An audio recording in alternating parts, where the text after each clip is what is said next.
News 18 India.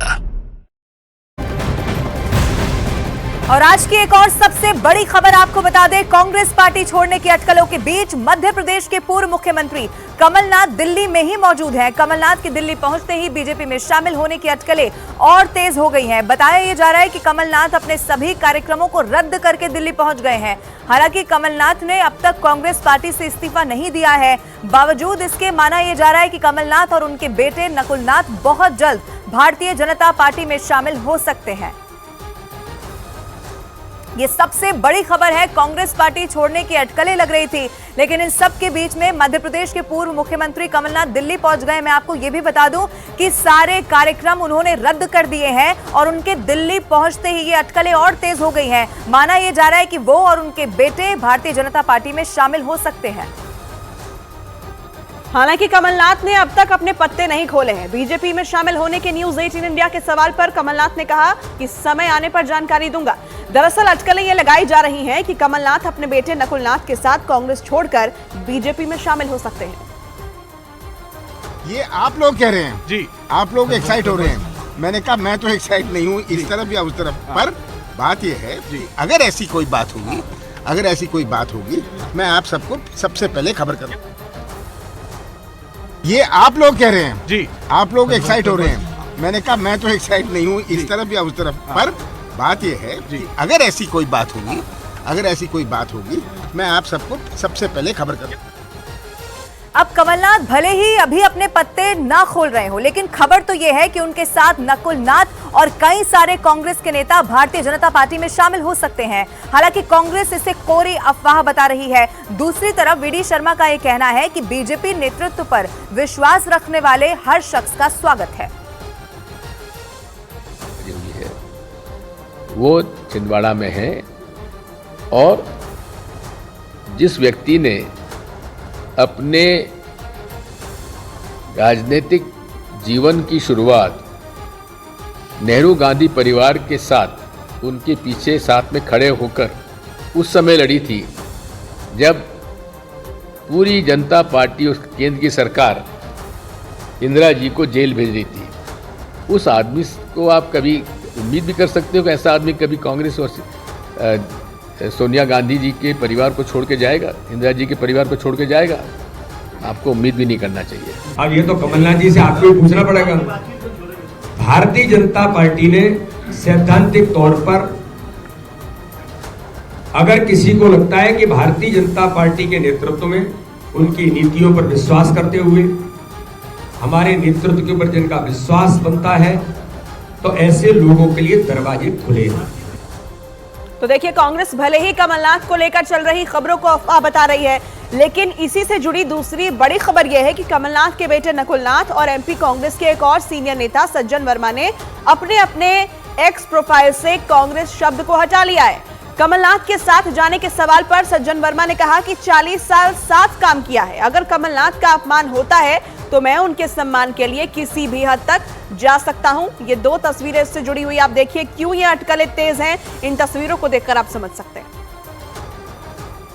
तो यहां पर सोशल मीडिया प्रोफाइल एक्स जो है वहां से कांग्रेस शब्द को हटा दिया है। बायो में पहले कांग्रेस लिखा हुआ था और उसे यहां पर हटा दिया गया। साथ ही ये भी कहा सज्जन वर्मा ने कि अगर कमलनाथ का अपमान होता है तो मैं उनके सम्मान के लिए किसी भी हद तक जा सकता हूं।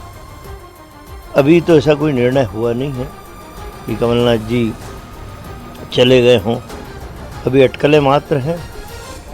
जिस व्यक्ति ने अपने जीवन के 45 वसंत कांग्रेस को सींचने में लगा दिए, यदि उस व्यक्ति का कहीं हम सम्मान नहीं कर पाते हैं तो ये कमजोरी उस राजनीतिक दल की है। इसलिए आदमी स्वतंत्र है फिर कदम उठाने की। और इसी खबर पर हमारे साथ बात करने के लिए अमित और साथी मनोज हमारे साथ लाइव मौजूद है। अमित, सबसे पहले हम आपके पास आते हैं। ये बताइए कि अभी तो हालांकि औपचारिक ना ऐलान हुआ है ना कमलनाथ ने इस्तीफा दिया है, लेकिन अगर ऐसा हो जाता है तो क्या ये माना जाए कि बदलते वक्त के साथ अपने भविष्य के लिए परिस्थितियों को भांप लिया है कमलनाथ ने? और जी बिल्कुल, और पिछले 2 दिनों से कमलनाथ की अगर बॉडी लैंग्वेज देखे, उनके बयान देखे, कम से कम वो इसी बात की ओर इशारा करती है। और कल हमारी मध्य प्रदेश से, खासतौर पर मध्य प्रदेश से जुड़े बीजेपी के वरिष्ठ नेताओं से बात हुई है, तो किसी भी एक नेता ने इस संभावना से इनकार नहीं किया है। और उनके इशारों से यही प्रतीत हो रहा है कि वेट एंड वॉच का गेम बीजेपी खेल रही है। और मतलब कमलनाथ की ओर से पहले औपचारिक कुछ भी ऐसा ऐलान होगा तब वह अपनी रणनीति खोलेंगे। लेकिन इतना जरूर तय है कि 2-3 दिनों से जो कमलनाथ का बयान है, उनकी गतिविधियां हैं, ये जरूर हम कह सकते हैं कि उनका मन अब कांग्रेस के लिए डोल गया है। हालांकि जीतू पटवारी ने प्रेस कॉन्फ्रेंस कर उनके लिए कई बातें कही थी, वफादारी की बातें कही थी, लेकिन यहाँ भी अगर कमलनाथ का वहां पे मन डोल रहा है तो बीजेपी में भी एक गतिविधियां हैं और कोई ऐसा अभी तक हमें विरोध देखने को नहीं मिला है। ठीक है अमित, आपके पास हम लौटेंगे। मनोज हमारे साथ बने हुए, मनोज का रुख कर लेते हैं। मनोज, कमलनाथ ने अपने सारे प्रोग्राम्स जो थे उन्हें कैंसिल कर दिया, रद्द कर दिया, और दिल्ली जाने से पहले छिंदवाड़ा में उन्होंने एक बयान भी दिया जिसे उनकी फेयरवेल स्पीच के तौर पर देखा जा रहा है। उस बयान में क्या कुछ खास था? जो सबसे अहम बातें छिंदवाड़ा से निकल के आ रही है, अगर कमलनाथ की जो पूरा ये पॉलिटिकल डेवलपमेंट है, अगर इस राजनीतिक घटनाक्रम को ध्यान से देखें तो एक शख्सियत छिंदवाड़ा की जिसने बड़ा बयान दिया है, दीपक सक्सेना। दीपक सक्सेना मध्य प्रदेश के कांग्रेस के नेता हैं, पूर्व मंत्री हैं और कमलनाथ के राइट हैंड यहाँ पर उनको मध्य प्रदेश में माना जाता है। और जब वो ही दीपक सक्सेना है जिन्होंने, जब कमलनाथ मुख्यमंत्री बने थे तो कमलनाथ खुद पहली बार चुनाव नहीं लड़े थे और उस समय दीपक सक्सेना ने ही उनके लिए सीट खाली की थी और उनकी जगह पर कमलनाथ ने उपचुनाव लड़ने के बाद फिर मध्य प्रदेश में मुख्यमंत्री पर वो कंटिन्यू हुए थे। बड़ा सवाल ये है कि दीपक सक्सेना का ये बयान सीधा बयान दिया है कि कमलनाथ के साथ लगातार पार्टी में उपेक्षा हो रही है, वो अपमानित महसूस कर रहे हैं। और साथ ही साथ एक लाइन उन्होंने और बोली कि सोनिया गांधी के कहने के बावजूद उन्हें राज्यसभा से वंचित होना पड़ा। तो क्या ये नाराजगी राज्यसभा में जाने को लेकर है? क्योंकि इसके पहले उपेक्षा और अपमानित होना और साथ में ये कहना कि राज्यसभा में वो जाना चाह रहे थे, सोनिया गांधी की तरफ से उनको आश्वासन मिला था और उसके बाद उन्हें वंचित होना पड़ा। तो ये दीपक सक्सेना का बयान बड़ा महत्वपूर्ण है। दूसरी बात, जो कमलनाथ ने कल लगातार छिंदवाड़ा में अपनी भाषण दिए, वो भाषण थोड़े से भावुक हैं, उनमें कहीं कांग्रेस का नाम नहीं है। वो लगातार ये कह रहे हैं कि मैं 1980 से यहाँ आया हूँ, छिंदवाड़ा की जनता की सेवा करता हूँ। कई ऐसी बातें हैं जो बुजुर्ग जानते हैं कि यहाँ पर सड़कें नहीं थी, यहाँ पर विकास नहीं था और मैंने छिंदवाड़ा के विकास के लिए बहुत काम किया। और एक तरह पूरी तरह से कमलनाथ भावुक थे कल दमुआ और तमाम जगह पर छिंदवाड़ा में दिल्ली जाने के पहले अपने बयानों में। तो जाहिर तौर पर कहीं ना कहीं कुछ पकड़ा है। कमलनाथ के साथ जो कुछ भी हो रहा होगा, राजनीति के इतने मंजे हुए खिलाड़ी कमलनाथ हैं कि जो कुछ है वो एक स्क्रिप्ट पर ही काम होगा, अचानक कुछ नहीं होगा। जो कुछ भी हो रहा है, अगर ये सब चल रहा है कि कमलनाथ जा सकते हैं तो ये भी उनकी इच्छा के तहत ही चल रहा है और कमलनाथ किसी न किसी स्क्रिप्ट पर काम कर रहे हैं।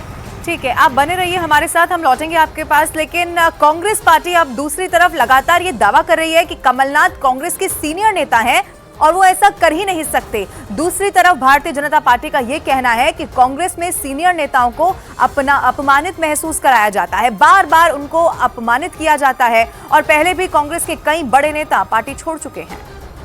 सपने में भी ये विचार आ सकता है कि अभी 2 महीने पहले जिनके नेतृत्व में हमने चुनाव लड़ाए कि कांग्रेस का कार्यकर्ता अपनी जान लड़ाकर उनको मुख्यमंत्री बनाने के लिए अपना सब कुछ निछावर करता रहा, क्या उनको छोड़ने की बात कमलनाथ जी कर सकते हैं?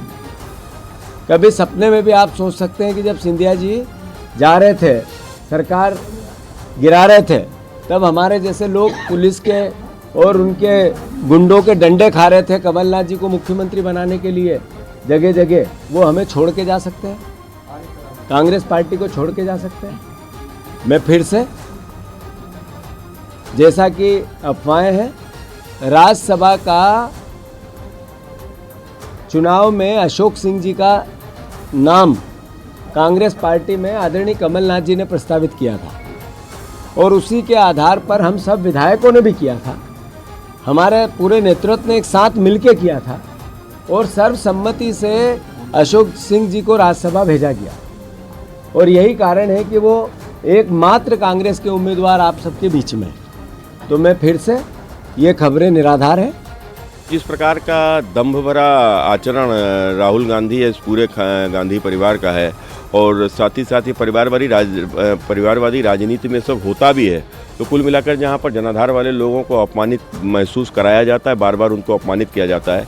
पूर्व में भी कांग्रेस के कई नेता इसी कारण से पार्टी छोड़कर गए हैं। तो कोई अगर कमलनाथ जी भी जाएंगे तो कोई आश्चर्य नहीं होगा।